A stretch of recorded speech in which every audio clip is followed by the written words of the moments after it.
Hi, it's Anthony from CarPlayLive.com, and in this video I'll be looking at the MMB Android 11 box. It's a third generation of these Android 11 boxes, and it promises to be something a little bit different, so I'm looking forward to checking this out. Its SKU model number is WJAN Plus, so you could say the MMB is the MMB Plus, but I think they brand it as Android 11 box. It promises a 4GB of RAM, 32GB of ROM for storage internally, and then it's also got HDMI. So this is a little bit of a different dongle to your normal dongles that you can get on the market today. It means that you can basically plug this into any device that does HDMI, and you can actually have that kind of Android experience on that. So you're not necessarily limited to use in the car.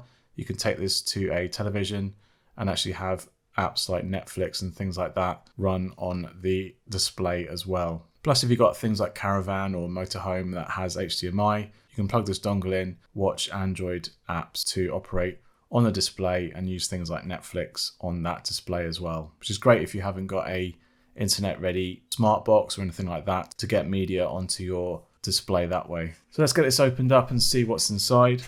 So inside we've got a user manual here. It's just a very bog standard little leaflet that tells you how to use the dongle itself. We've got a 4-core 1.5 GHz CPU. We've got the standard Mali 450 GPU, 4GB of RAM.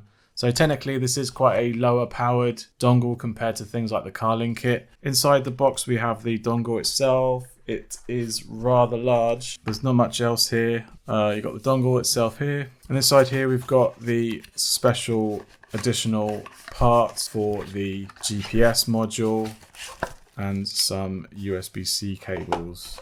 You've got the same USB-C cables and USB-A. You've got USB-C to C and you've got a USB-A to C.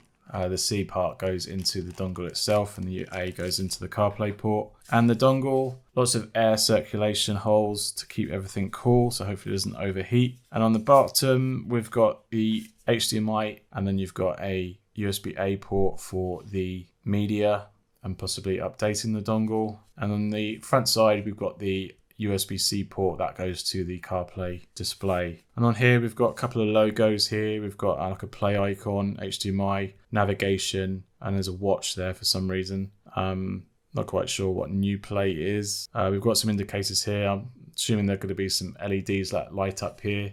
If not, you can see the bar here, the standard MMB sort of bar at the top here that's going to light up once we get it powered up. So let's get in the car and see how well this performs. Right, so we're in the Golf Mark 7 and we have our MMB here ready to go. We're going to plug in the USB-C end into the bottom part of the dongle itself, and then we're going to plug the USB-A end into the CarPlay port in the center console. So let's get started. We're going to plug this in and let's get started. So this MMB is pretty much like their existing dongles that they've had in the past, but with a few extra features and some new additions, a few changes, and they've actually been hard at work with lots of updates that they've put in.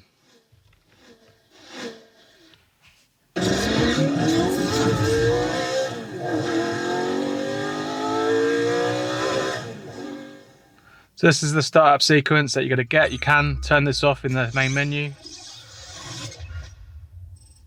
I don't think the loading can be skipped though. But this syncs quite well with the actual operation of the dongle.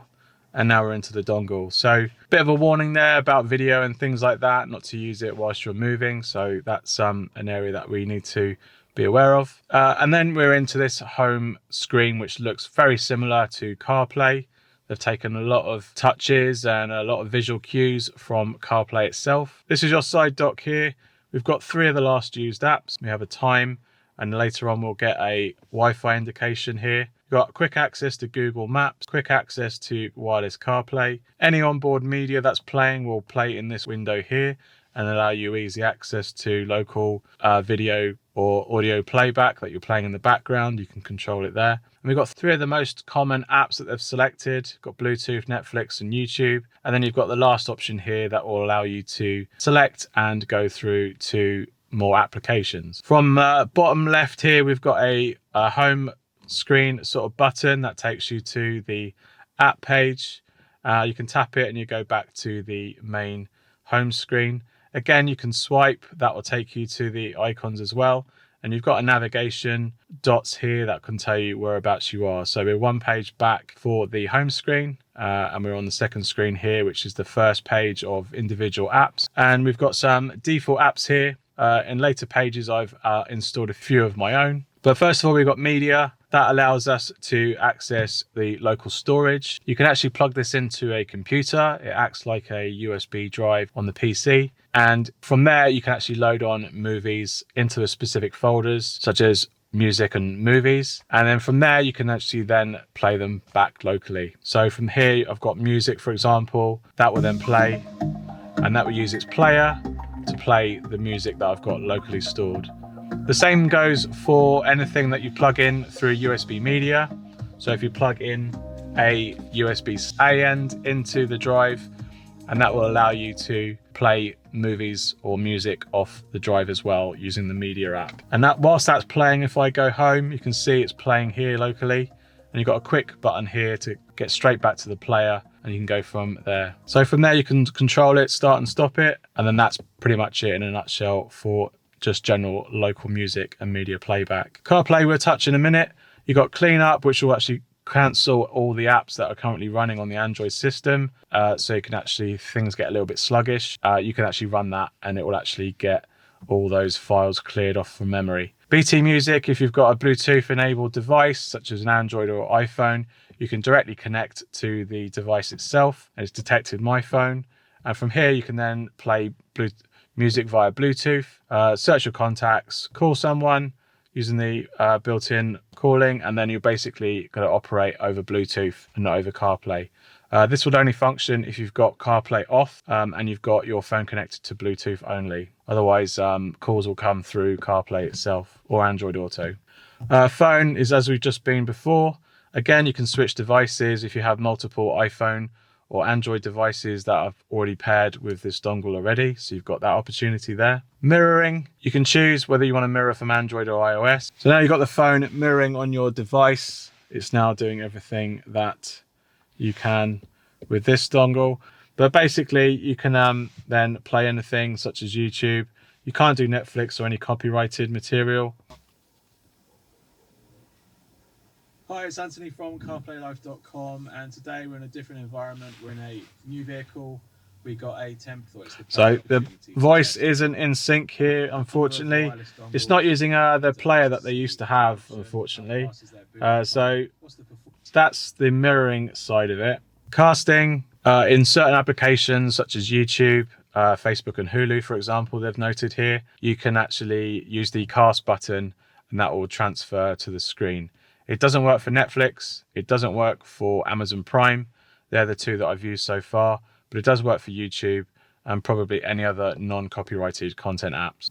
Hi, it's Anthony from CarPlayLife.com, and today we're in a different environment. We're in a new vehicle. We got a Apple CarPlay. You can basically find us. So here that's using the wheel controls, so that's pretty cool. And you can go backwards and forwards. Hi, it's Anthony from CarPlay. And all the audio's in sync as well, so that's pretty cool. On all the Android apps, you can use this overlay button. It's quite discreet.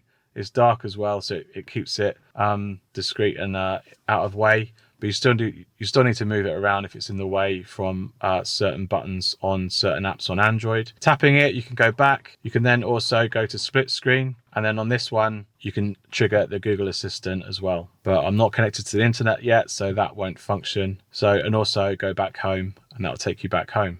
Settings, we'll just do a briefly look over here. Here you can connect to a Wi-Fi hotspot or a Wi-Fi connection in the car. This is crucial if you want to run Android apps that require internet access, such as Google for data and traffic, Netflix for streaming the movies, for example. And you would have to make sure that your Wi-Fi hotspot or your Wi-Fi in the car itself has a password of numbers all the way through to 8. So 1 to 8, and you click on that and you'll then connect to the Wi-Fi hotspot.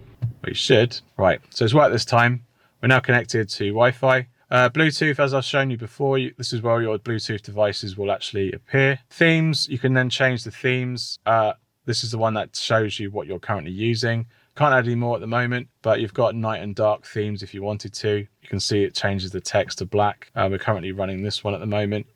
Help is just a little bit of help on how to get connected on various media and stuff like that. Language, all the languages, not that many, but you've got English, French, and a lot of other foreign languages you can choose from. Time zone is quite crucial for Android apps to work properly, so you make sure you have that set properly. This is -5, so that's wrong. And get to London, so select that, so that's now correct. General settings, I'm going to use my vehicle GPS, so it's found my GPS location. We're not going to use the external box. As I said in the earlier part of the video, the newer dongles will have GPS built into the dongle, so bear that in mind. You don't have to worry about those modules. So if you have a car that doesn't have GPS in the system itself or in the car itself, you can use this dongle with its built-in GPS to use navigation apps on Android specifically as well. Drive safely warning, we can turn that off. The boot up animation, we can turn that off as well. And if you want to boot up into CarPlay straight away and use Android as a sort of secondary operation, you can toggle that to CarPlay, and when the dongle boots back up, it will go straight to CarPlay and not the Android layer. Version upgrade, you can see I'm running the 2021 December 2022, which is the latest at the time of recording. Engineering mode is just a way to get into certain area of the dongle to do something a bit more deeper, root level. I don't know the password for that, so don't ask them directly. Reset, if you want to reset the box back to default settings. And finally, about this machine, you can see the firmware that's currently running. You've got a quick way to get into the version, upgrading the dongle itself. We've got 4 GB of RAM, 32 GB of ROM, internal storage. It's running Android 11, and it's detected my resolution at 30 frames per second, and I've got my serial number here as well. Okay, so on the left-hand side, you can see that the Wi-Fi and Bluetooth is now enabled on the screen here. Now, if we go to the next page, we've got the side loading of APK files, if you wanted that. GPS test to prove that it's working with my internal GPS of the car. We can go into this app, and then all the satellites have been detected. This is a common app on a lot of Android dongles. Google Assistant we've seen. You can change the Google keyboard if you want to change the Google keyboard itself. Car will take us back to the actual system of the car. And we've got Netflix, which we need to get connected to the internet, which we are. I'll just quickly do that. So here we are in Netflix. We've got all the operation. We've got a kind of like a tablet experience for Netflix on this particular dongle. Pretty much like all Android dongles have this kind of ability. And there we go, playing back Netflix via the dongle. The sound is all in sync. Beautiful. The sculpture, I mean. I'm sorry, do we know each other? It's just impossible for me to tell who you are with that mask. Yep, so that's all in sync. So happy days. That's Netflix in a nutshell. I'll just go back now. Again, you can do downloading. So you could go into downloads. You can set that up. Yes, you're going to have 3 GB are going to be used on the actual system itself. And then from here, we can then download. It's downloading now.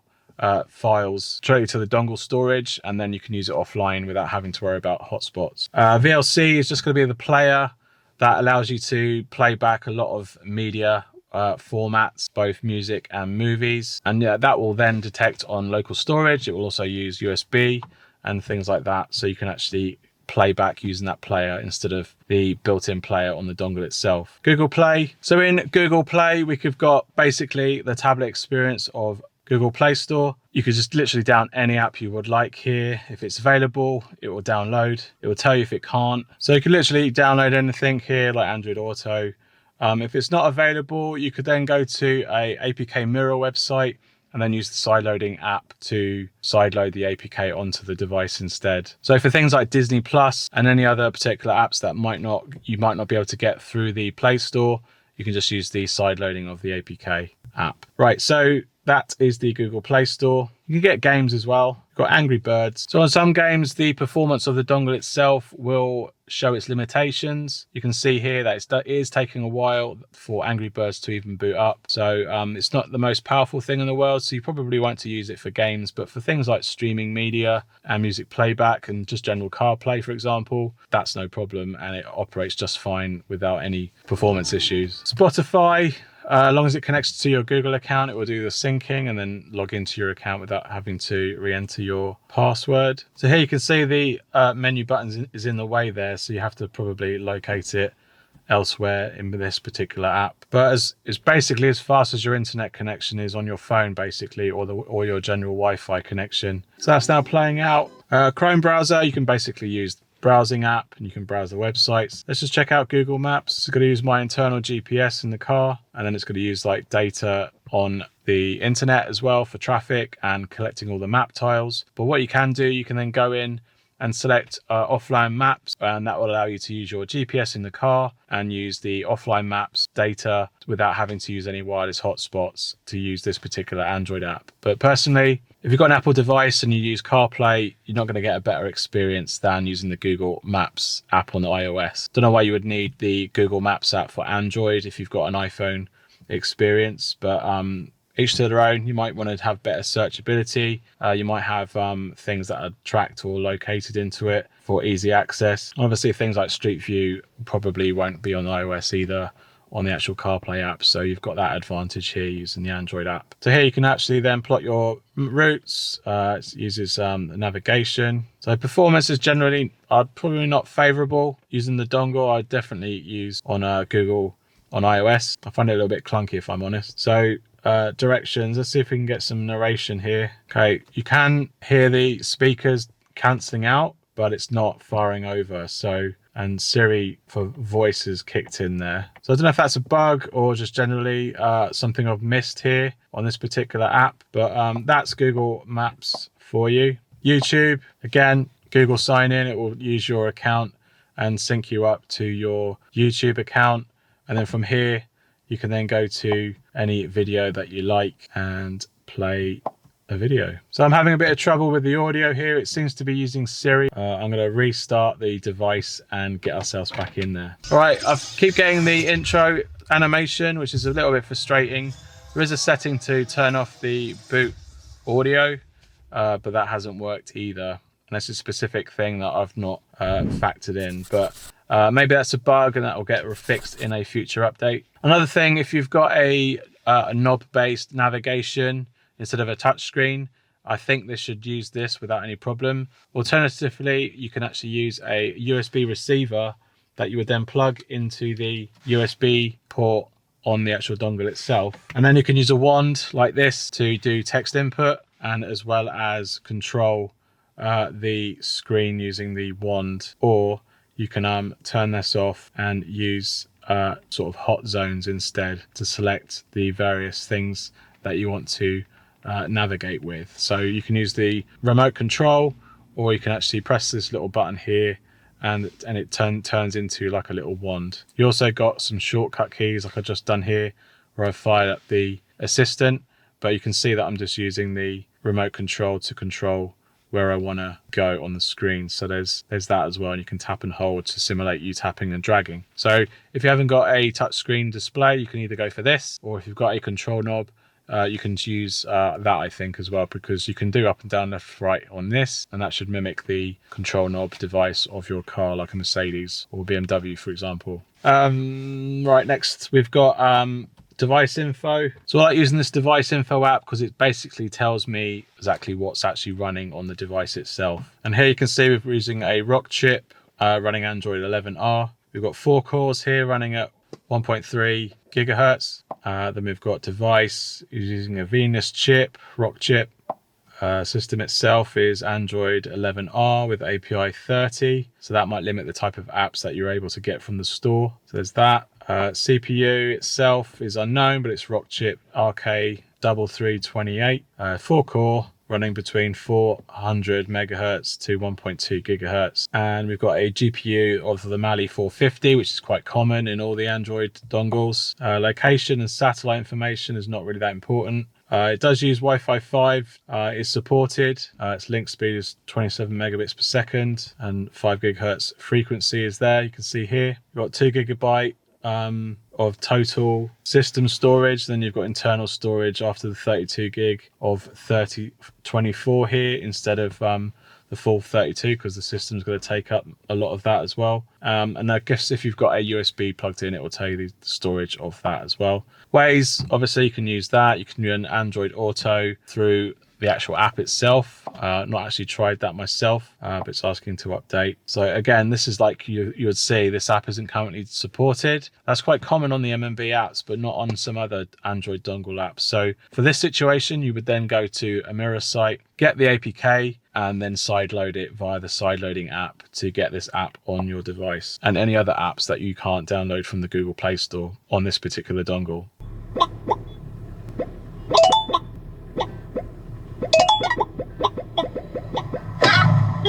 As the home screen goes, it's a shame that this Google Maps tile isn't sort of utilizing the GPS and showing you a map tile here. That would have been a nice touch. So let's go into CarPlay.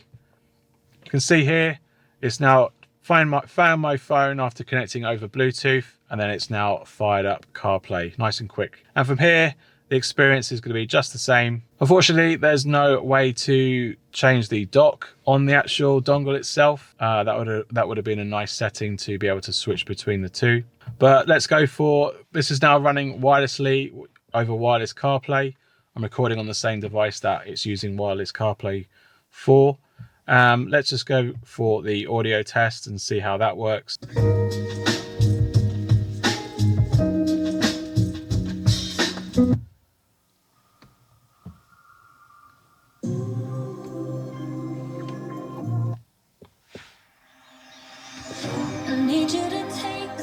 All the wheel controls are working perfectly. If I hit the voice button, it's triggering Siri.